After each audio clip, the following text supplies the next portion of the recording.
Daniela, bonita Bermúdez, Carolina, Puerto Rico, Real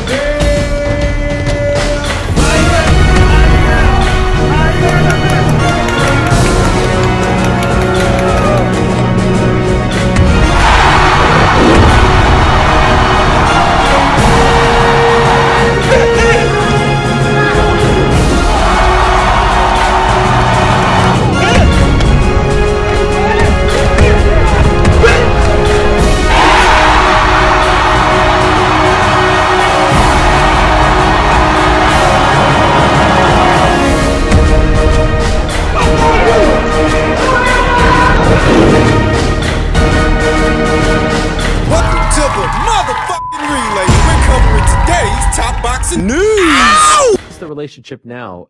Are you guys in business with her? Because she referred, well, she has like a Twitter account, but it says Serrano Sisters, but I'm assuming it was her speaking or writing when she did it, that she called you guys like business partners. Are you promoting her now? Is MVP promoting her? What's the status? Yeah, so you know, we're excited to announce that we're going to be working with Amanda Serrano, who is one of the greatest female pound-for-pound fighters of all time, and we are actively in talks with Eddie Hearn and Most Valuable Promotions, which is my promotions company, to try and figure out Amanda Serrano versus Katie Taylor to make it like the biggest women's boxing fight of all time. Wow. So you guys are talking now. So is Nikki, is she no longer with Lou DiBella? I think it's going to be in partnership. Okay. But I don't know. I don't think they were, I think their deal was up, and we might be using them to help because they just know her career, you know, just as good as anyone else. So I think it's going to be like a joint partnership. Are you, sorry to interrupt. But no. But I think that's like what we're finalizing now. I think Jake Paul created more questions with his answers than anything else. What exactly his role is in the negotiations for Taylor versus Serrano isn't quite clear. What is clear is that unless the dynamic has changed... Who's paying for all of this? Where's the money supposed to come from? Is Amanda Serrano paying Katie Taylor, or is Katie Taylor paying Amanda Serrano? Who's the lead promoter?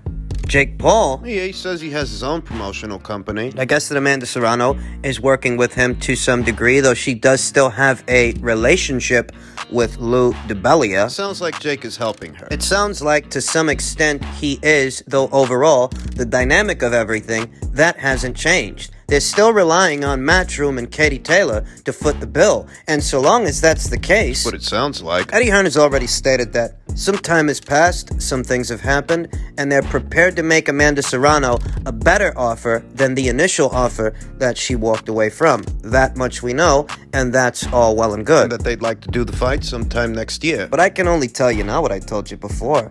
Eddie Hearn and Katie Taylor were never averse to that fight. They were the ones that were pursuing it. They were the ones that made that fight possible. So Eddie Hearn reiterating things that we already knew, things we've already heard him say. What's really changed? Amanda Serrano now has Jake Paul in her corner.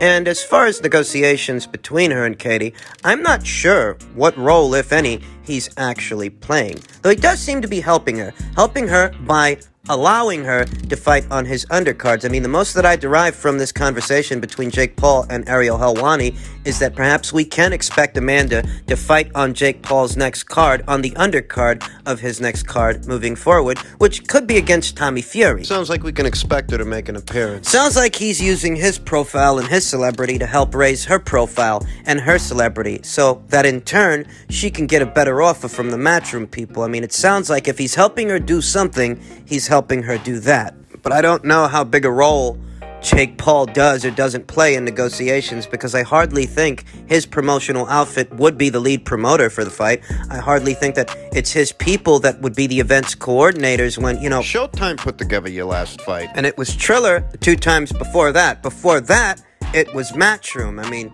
Jake Paul might have some kind of a promotional outfit of some kind. I don't doubt that he does. But let's make one thing clear.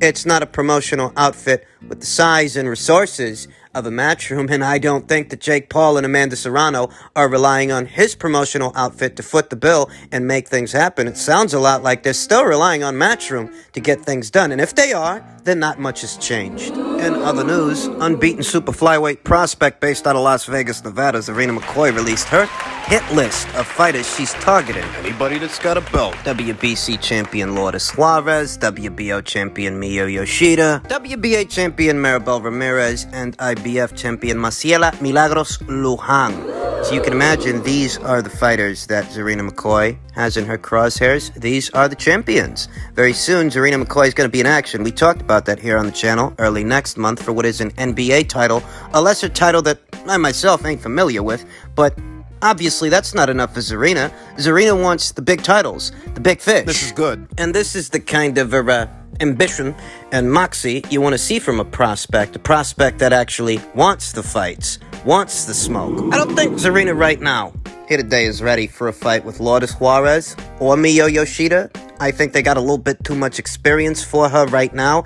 I think something very similar applies to Maribel Ramirez. I think the most winnable fight would have to be against the IBF's champion of Argentina, Maciela Luján. Sports professional record of 9 wins, 1 loss with 1 draw, 3 knockouts. She really ain't got that many more fights than Zarina does. Zarina's got a pro record of 7 wins, no losses. 2 knockouts. There's not much of a discrepancy in their experience levels as professionals, and there's not much of a discrepancy in their ages either. Maciela Luján's 22 years old, whereas Zarina, she's 20. I think that's the more winnable fight for Zarina. But I also think those eggs need more bacon. The more experience Zarina McCoy garners as a professional boxer, the better her chances that she can pick up a world title in the near future. She's already more active than Maciela Luján. Maciela Luján didn't fight at all last year, and she's only fought once this year, whereas Zarina McCoy, comparatively, she fought 2 times last year and 2 more times this year. Early next month, that makes 3. The more times she gets out there, the better she gets. The sharper she becomes.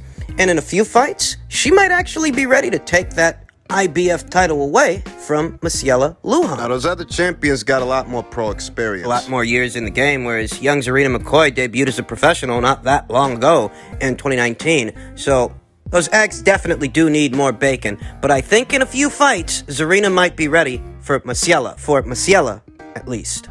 In other news, by way of a tweet from the WBO, the rescheduled purse bid for the mandatory bout between WBO welterweight champion Terence Crawford and challenger Shawn Porter will be held at 12 p.m. Eastern Time tomorrow, September 14th, at the WBO offices in San Juan. It will be transmitted live via the WBO's Facebook page. Mike Coppinger tweeted, Team Crawford and PBC have been negotiating with Top Rank, but no deal yet. Still time before the purse bid to complete one. So as of now, we have the WBO welterweight title purse bid tomorrow for Terence Crawford and Shawn Porter. Flying under the radar are 2 WBC purse bids on Friday, this Friday.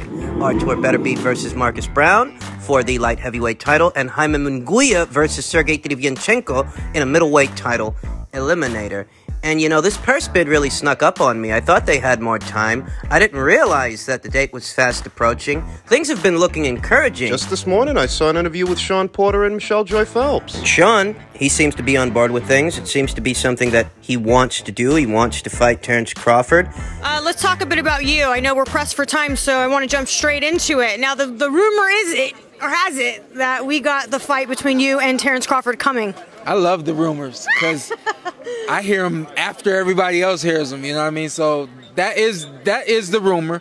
It's more than a rumor. That fight better happen. I will say that fight better happen. I think we have a purse bid coming soon. Nothing definitive, nothing conclusive, though nothing ever really is in the sport of boxing. Even with fights that are signed, even with fights that do happen, even after they happen, you never really know until you know. It's not over till it's over. Myself, I won't make promises. I won't make proclamations. This is the 11th hour, and maybe sometime tomorrow morning the price bid gets called off because they've reached a deal. Maybe it happens that way. Maybe it doesn't happen that way. Maybe the purse bid goes forward, and I don't know. Maybe Top Rank places the winning bid. Maybe Matchroom does, since Matchroom... Eddie Hearn said they're interested. Eddie Hearn said Matchroom is going to be bidding on that fight, and if they do, I don't know, maybe they place the winning bid. Maybe none of this happens and they're given another extension. More time to negotiate since they're nearing a deal, assuming they are. I don't know. This really is the best fight for Sean at this time. With Errol Spence Jr., unified welterweight champion Errol Spence Jr., incapacitated, there's not much chance of Sean fighting that guy in the near future. Sean does have the option to see about a rematch with Yordenis Ugas, and I think that's a viable option since Spence is incapacitated. I don't see very many rumors or rumblings about a Pacquiao rematch for Ugas, so one potential opponent option for Ugas, it could be Sean, and it would allow Sean to fight for a title, though there's nowhere near as much buzz around a Ugas rematch as there is for a Terence Crawford fight. Right now, this is arguably the hottest, if not one of the hottest fights left in the welterweight division. It's the only fight in that division people are talking about. Right now it is. To a lot of people, Spence versus Crawford is dead. To a lot of people, Errol Spence appears to be damaged goods, and he's not the fighter that he was before that car accident. I know a lot of people don't want to hear that, but there are a lot of people that feel that way. And I acknowledge those people. Manny Pacquiao, he seems to have one foot out the door, and he may retire very soon. Yordenis Ugas has his eyes on a Spence fight. I know that Errol Spence Jr. is incapacitated, but that didn't stop Yordenis Ugas post-fight from saying that's who he wants to fight next. Keith Thurman, he still sat out without a fight date, 2 years inactive, going on 3. If you want to do a big fight this year, if you're Sean Porter, and you've been there and done that with anyone from Kell Brook, to Keith Thurman, to Danny Garcia, to Yordenis Ugas, to Errol Spence Jr., Adrian Broner, and Adrian Granados. If you're Sean Porter, and you've been there and done that with almost everybody, the Crawford fight is the standout fight. I mean, you could take your chances with those young lions like Virgil Ortiz and Jaron Boots Ennis, but I don't think they can afford you. And what's in it for Sean? Oh, yeah, the Crawford fight's a dangerous fight, but at least with Crawford, you're fighting for a title. If they can get it over the line, it's great news. But I am maintaining a wait-and-see approach with all of this. I don't know what's going to happen. I don't presume to know. I just know this would arguably be the most exciting fight the welterweight division sees the entirety of 2021, the entirety of this year. It was supposed to be the Spence fight, but his retina got detached. Spence versus Pacquiao. Which turned into Ugas versus Pacquiao that didn't generate the same excitement, didn't have the same buzz. Whereas this is a fight that people are buzzing about. So much so, the WBO thought enough to let the fans tune in via their Facebook page. I mean, how many times have you seen Sanctioning Body do that? For a purse bid. Finally, per tweet from Michael Benson, groundbreaking statement from Judge Stephen Blea, released via the WBC, who apologizes for his 117-110 scorecard of Oscar Valdez's win versus Robson Conceição, and adds, "I feel I have let down our sport and the fighters in the ring." The statement from Stephen Blea reads, "My name is Stephen Blea, and this is an open letter which I have decided to write in regards to my scoring from last Friday night in the Valdez versus Conceição fight in Tucson, Arizona, September 10th. I've been involved in boxing as a ring official both in the amateur and professional field for more than 30 years. I've officiated over 60 championship title fights as a judge and referee in several countries of the world, including Japan, Thailand, Korea, China, Russia, Mexico, and the USA. I've judged over 200 fights and refereed over 500 pro fights with no controversy. I've watched the fight and thoroughly analyzed it. The 117-110 score is not accurate and does not represent the actions in the ring, and I feel I have let down my federation, the NABF, my organization, the WBC, and most importantly, our sport and the fighters inside the ring. I would like to share my thoughts publicly on the specific conclusions I have reached, important topics regarding my judging in boxing. Close rounds. There were a few very close rounds in this fight, and I made 2 mistakes. 1, not to score 10-10 in 2 rounds, I felt there was not a clear winner. 2, scoring those to the champion, giving him the benefit in those close rounds. Crowd noise influence. It was a loud crowd in favor of Valdez. During the first few rounds of the fight, some actions took place in the corner in which I had limited view and I couldn't see some of the punches landed by Conceição, and there was no crowd reaction, contrary to when Valdez landed. I was also dealing with photographers and cameramen all crammed up due to the location of the champion Valdez in the red corner to the left of me. I was between the photographers on the left and the cameraman on the right, who at times bumped me and blocked and even stepped on my hands while going across the ring apron towards the champ's corner. Considering these distractions, I honestly thought I would be able to do my job 100%. No excuses. Getting stuck on one fighter, I awarded 3 of the first 4 rounds to Valdez, which is a combination of the above points I have outlined. I have scored the bout on TV and have a 115 to 112 or even a 114 to 113 score in favor of Valdez. I have decided to reach out to my NABF WBC Ring Officials Committee to undergo a thorough training and review program, and I will not accept any championship assignments until I complete the process.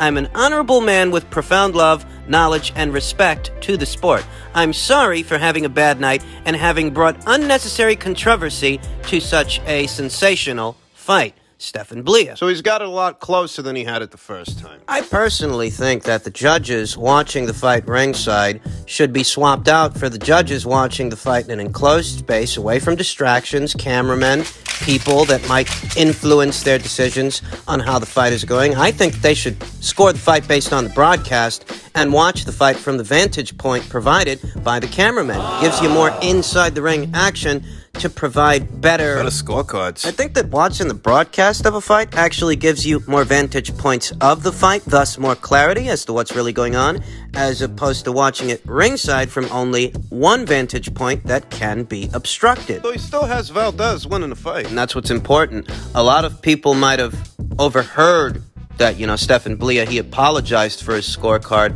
and felt vindicated. People that felt Conceição had did enough. No, Stefan Blea still thinks Valdez won the fight. He just has it a lot closer than he did the first time. He's basically got it 7-5 with the point deduction. It's either 7 rounds to 5 in favor of Valdez, or 6 rounds to 6, a draw with the point deduction.